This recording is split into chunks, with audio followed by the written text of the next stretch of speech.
Indrayani madam, तुम्ही तुम्ही काय करताय? अगं गादी घालते तुझी. का पण? का म्हणजे?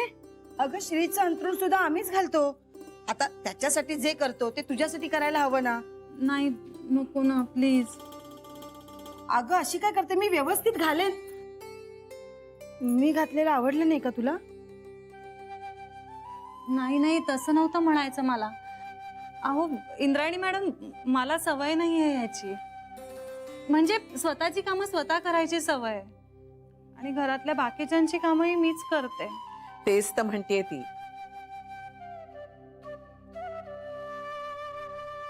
जशी तुला इतरांची कामं करायची सवय आहे ना, तशी यांनाही इथल्या सगळ्यांची कामं करायची सवय आहे.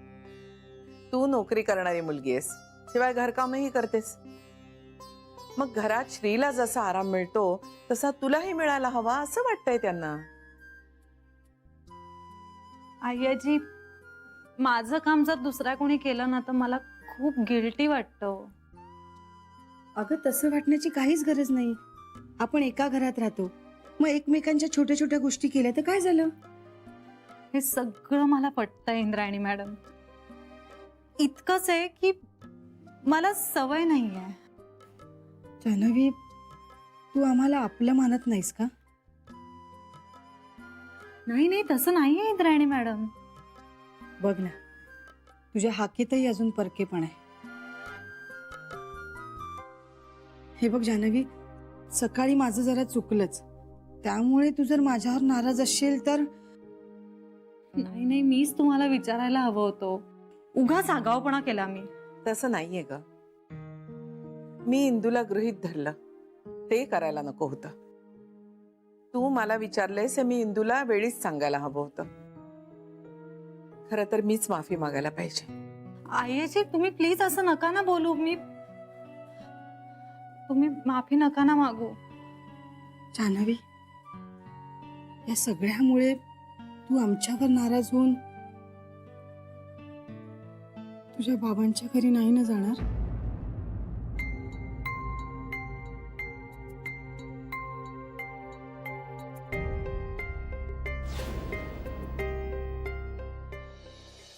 जान्हवीला घरात येऊन इतके दिवस झालेत, पण तिच्या मनात नेमकं काय चाललंय हे काही कळत नाहीये. बोलणाऱ्या माणसांचं कसं असतं, जास्त बोलतील कदाचित थोडंसं, पण निदान त्यांच्या मनात काय आहे हे तर कळतं आपल्याला. हिच्या मनाचा तर थांगपत्ताच लागत नाहीये. लागेल, एक दिवस नक्की लागेल. हो, पण कधी? ज्या दिवशी तिचा निर्णय ती आपल्याला सांगेल त्या दिवशी कळेल. तिचा सगळा विचार झाल्यानंतर एकदा तिने निर्णय घेतला की आपण तो बदलूही नाही शकणार ना. नर्मदा, तिचा जो काही निर्णय असेल ना तो आपल्याला आदरानं स्वीकारावा लागेल. म्हणजे थोडक्यात जे जे होईल ते ते पाहावे. हो. म्हणजे ती जाते म्हणाली की तिला आनंदाने निरोप द्यायचा. अगं ती जाईलच कशावर हो, ती राहीलही कदाचित. कुणास ठाऊक. मला फार भीती वाटते. का भीती वाटते तुला नर्मदा? नाही म्हणजे आमचंही जरा चुकलंच आहे ना. बेबी आणि इंदू चिडल्या तिच्यावर एकदम. मी जरा जास्त पण असं काहीतरी होणारच ना हो. आम्ही तरी कशा त्या जाहिरातीतल्या छान छान आयांसारखं सारखं असं गोड गोड वागत राहणार तिच्या बरोबर. अगं सारखं सारखं नका गोड बोलू, पण जान्हवी आजूबाजूला असताना निदान भान ठेवावं, निदान काही दिवस तरी. अहो, आम्ही भान ठेवत नाही असं नाहीये हो, पण खरंच खूप गोंधळ उडतो आमचा. म्हणजे कुठली गोष्ट तिच्या आठवणीत नाहीये आणि कुठली स्वभावात नाहीये हेच कळेन असं झालंय. म्हणजे तिला काम सांगायचं का नाही सांगायचं, तिच्यावर आम्ही हक्क दाखवायचा का नाही दाखवायचा, खरंच कळत नाहीये. आणि मग कधीतरी तर भांड्याला भांडं लागणारच ना. कधीतरी भांड्याला भांडं लागणारच, बरोबर आहे, पण कधी याला खूप महत्व असतं.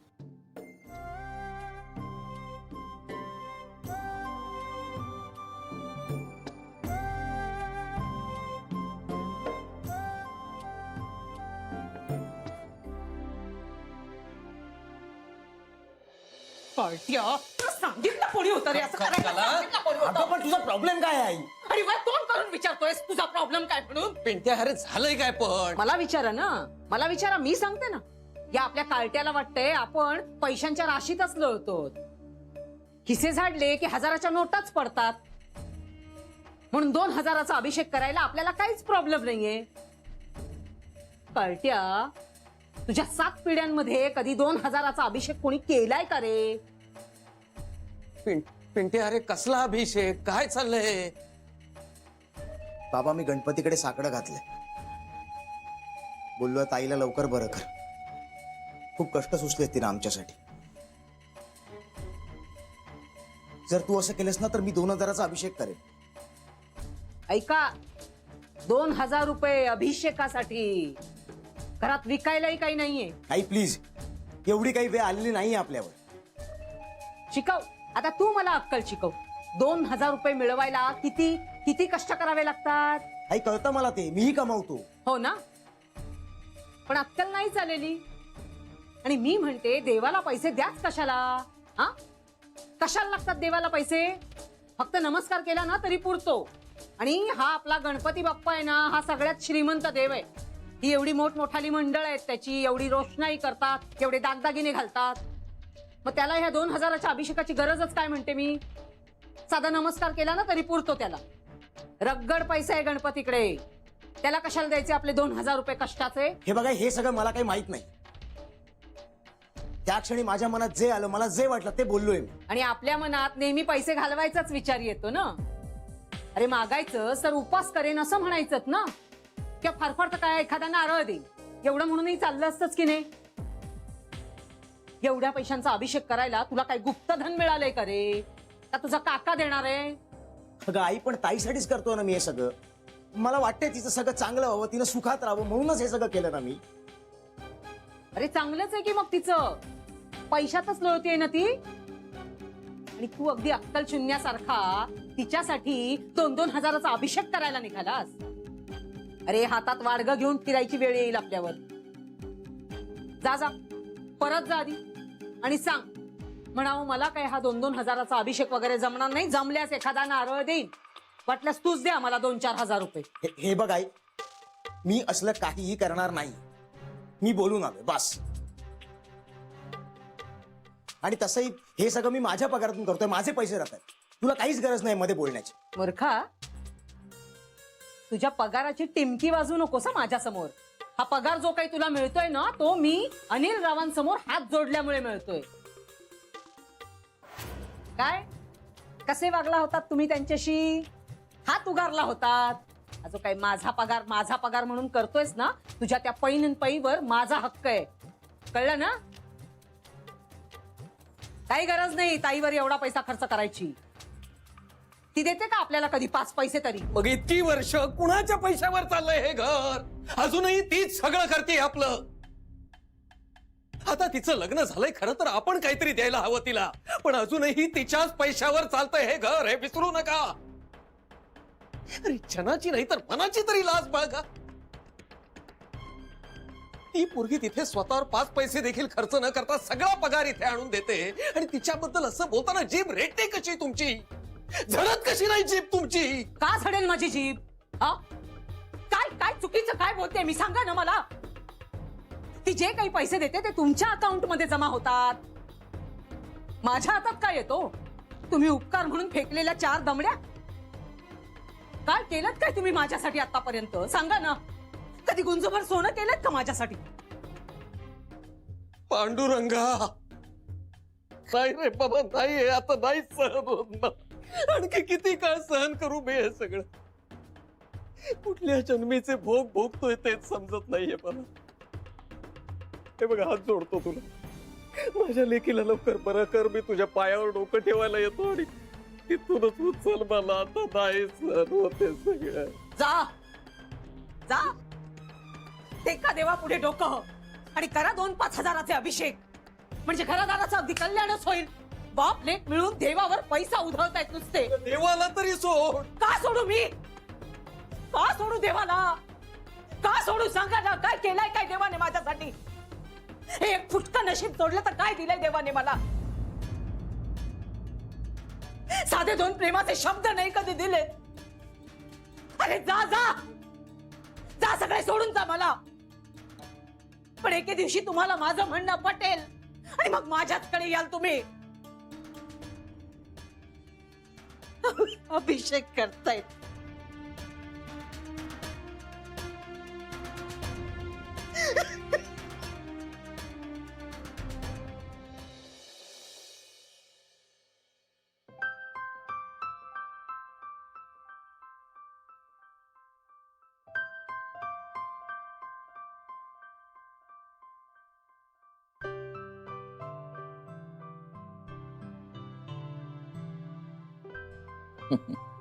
अरे अरे काका, काय ऐकतोस? गाणी किशोर कुमार. हा हा हा, किशोरदा, काय आवाज आहे रे, असा गिळतो काय झाला. तुझ्याकडे बरंच कलेक्शन आहे ना किशोरदांच्या गाण्याचं. चिक्कार. मी तुला असं शांतपणे गाणी बिणी ऐकताना पहिल्यांदाच बघतोय. अरे गाडीतून जाता येता ऐकतो कधी कधी. एरवी वेळ मिळतोच असं नाही ना. आज गाणी ऐकतोय ते स्वतःला डिस्ट्रॅक्ट करायला. मनात तेच तेच विचार पुन्हा येऊ नयेत म्हणून गाणी ऐकतोय. श्री, हा? मनात आलेले विचार कसे परतवायचे माहिती तुला? हो. नाही म्हणजे सोपं आहे. जो विचार आपल्याला खूप त्रास देतोय ना, त्याचं मूळ शोधून काढायचं. आणि आपल्याला ते अजिबात आवडत नाही, मुळात ते नाहीच आहे असं स्वतःला पटवायचं. सिंपल. अरे पण काका, काका अरे जान्हवी मला खूप खूप आवडते आणि तिचे विचार माझ्या डोक्यातनं कधी जावेत असं नाही वाटत मला. पण अनंत चतुर्दशी नंतर ती राहील का जाईल ही भीती आहे ना मनात, त्याबद्दल बोलतोय मी. ती एक भीती आहेच काका. अरे आयुष्यात पहिल्यांदा कुठला तरी निगेटिव्ह थॉट माझी पाठच सोडत नाही असं मला वाटतंय. म्हणजे माझ्या हातात काही नाहीच आहे असं मला सतत वाटतंय आणि त्यामुळे मला जास्त त्रास होतोय. श्री, आपल्या हातात जे काही असतं ना ते सगळं करून आपण मोकळं होऊ शकतो, पण आता खरंच आपल्या हातात काही नाहीये. आणि अशाच वेळेला आपण मनाची समजूत घालायची असते. हे अशी भीती काही नाहीच आहे, काही वाटत नाहीये. तू ऐक गाणी ऐक, स्वतःला डिस्ट्रॅक्ट कर, तेच बरोबर आहे. ज्या विचारांनी काहीही होणार नाही तो विचार करू नकोस. काका, काका एक विचारू? बिनधास्त, वाटेल ते विचार. तुला कधी म्हणजे इथे घरी परत आल्यानंतर पुन्हा दारू प्यावीशी वाटली नाही का?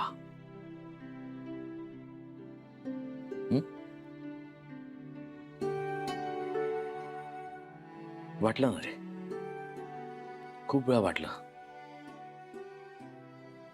पण मग नाही, मग काही नाही. मग कधी जर असं खूप तीव्रतेने वाटलं तर मग असं इथे दाबतो जोरात, इथे दाबतो, इथे दाबतो, इथे दाबतो, इथे दाबतो.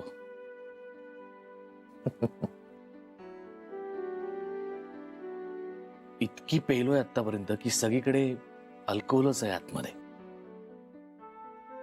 आता ऑलरेडी आतमध्ये एवढं असताना पुन्हा बाहेरून ऍड करायची गरज काय, नाही का? हसलास ना तू, बरं वाटलं.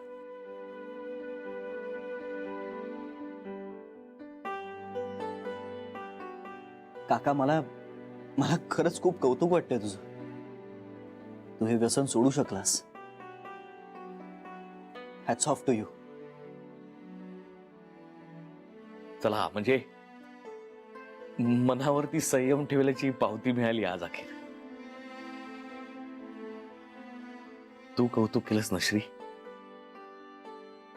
सगळं मिळालं मला. आता फक्त एकच सांगतो, ज्या गोष्टीचा विचार करून आपल्याला फक्त त्रासच होणार असतो ती गोष्ट मनातून पूर्णपणे काढून टाकायची. आणि भीती ही अशीच एक गोष्ट असते.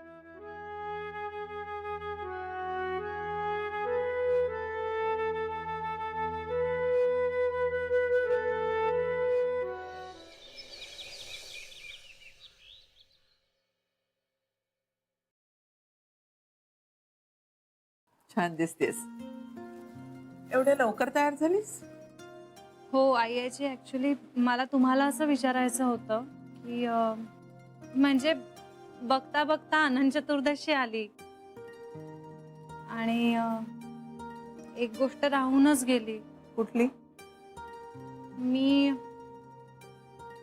मी यावर्षी माझ्या चाळीतल्या गणपतीला गेलेच नाही.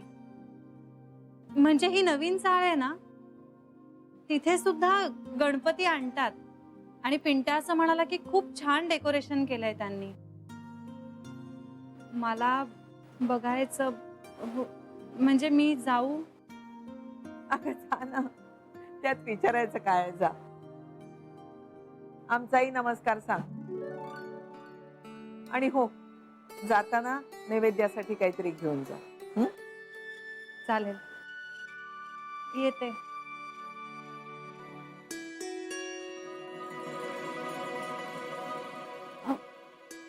आईजी, हा, कावेरी मॅडमना सांगून जावं लागेल. नाही नको, मी सांगेन. जा तू. येते.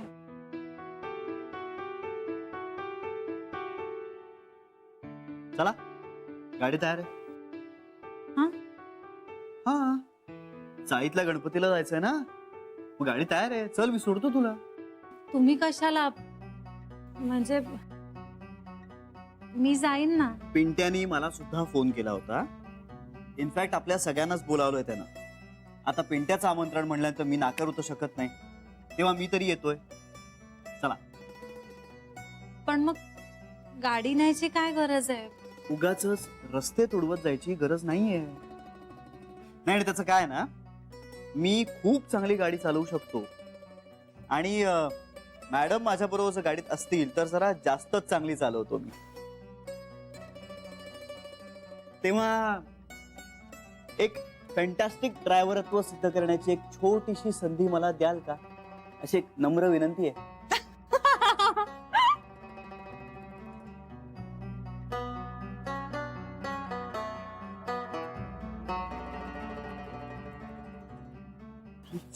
हसली.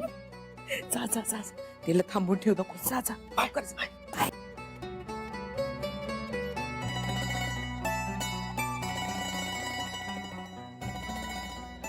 सद्गुरु अत्यानंदाय नमः. महाराज अत्यानंदाय नमः. सद्गुरु अत्यानंदाय नमः. महाराज अत्यानंदाय नमः. अत्यानंदाय नमः. अत्यानंद महाराज नमः. अत्यानंदाय नमः. महाराज अत्यानंदाय नमः. अत्यानंदाय नमः. सद्गुरु अत्यानंदाय नमः. अत्यानंदाय नमः.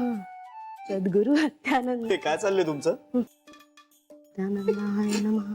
ओ गुरु नाही, आय एम सॉरी, मी तुला नाही हसत आहे, मी हिला हसतोय. अत्यानंदाय नमः. अगं मंत्र ती म्हणते ना, तू कशाला खाणाखुणा करून सांगतेस? अत्यानंद बोलू शकतेस. महाराज अत्यानंदाय. अगं मावशी, आम्ही जान्हवीच्या घरी चाललोय. तिच्या चाळीत गणपती असतो ना, तिकडे दर्शनाला. चल ग. महाराज नमः. हा? अत्यानंदाय नमः. सद्गुरु अत्यानंदाय. नाही, एक मिनिट, मला काहीच कळत नाहीये. तू एक काम कर, मी घरी आलो ना रात्री की आपण निवांत बोलूया. हा? अत्यानंद महाराज अगं नमः. काय? त्याला काही कळत नाहीये. अत्यानंदाय नमः. अरे मी म्हणत होते की माझाही नमस्कार सांग देवाला, कळलं ना? आणि बघ लवकर या, वेळेत या, वेळेत आरती करता येईल आपल्याला, कळतंय का? ओ, मला कळलं, हा. पण तुला कळलं का? काय? तू बोललीस आत्ता. अगं बाई देवा, काय रे तुम्ही बोलायला लावलं मला. चल, अच्छा. असंच करता नेहमी. शी बाबा, तर सगळी पहिल्यापासून सुरुवात आहे. ओम गुरु अत्यानंदाय नमः, सद्गुरु अत्यानंदाय नमः, नमः नमः अत्यानंदाय नमः. मस्त झालंय डेकोरेशन आणि केवढे उत्साही दिसत आहेत सगळे. ऐ प्रसाद, हे घे रे. जानू, छान दिसतेस आज अगदी. अगदी गोखल्यांची सून शोभतेस. बरं आज आलीच आहेस तर जरा जेवूनच जा मग. आई अगं नको, एकतर ऑफिसलाही जायचंय आणि श्रीरंग गाडीत थांबल्यात. गाडीत का? अगं पार्किंगचा प्रॉब्लेम आहे ना म्हणून. अगं पण 2 मिनिटं यायला काय होतंय? का चाळीतल्या घरात पायच ठेवायचा नाही आता त्यांना? आई अगं तसं नाही, आपल्याकडची गल्ली छोटी आहे ना, तर गाडी कशी बशी आत शिरली आणि समजा दुसरी एखादी गाडी आली तर गाडी हलवायला लागेल ना, म्हणून. बाकी काही नाही. हो का? तू काही त्यांची बाजू घेऊन बोलायची गरज नाही. हा, तुझ्या सासरची माणसं ना जरा विचित्रच आहेत. हेच बघ ना, बोलावलं का आम्हाला तुमच्या घरच्या गणपतीच्या दर्शनासाठी? बोलावलं? आई, आपल्या चाळीतल्या गणपतीला मोजून 3दा आलीस तू. यांच्याकडे जाऊन काय करणार होतीस? तू काही बोलू नकोस. हा, मी रीतीला अगदी पक्की आहे. यांच्या घरची माणसं ना जरा ढिसाळच आहेत. अरे बोलावलं का आपल्याला त्यांनी कधी? हा, बरं माझं सोडून दे, तुझ्या बाबांना तरी बोलावलं का कधी? ते नाही. चहाचं सोडून दे, पण साधं सणासुदीला आमच्याकडे या बरं का असं म्हणालेत का कधी?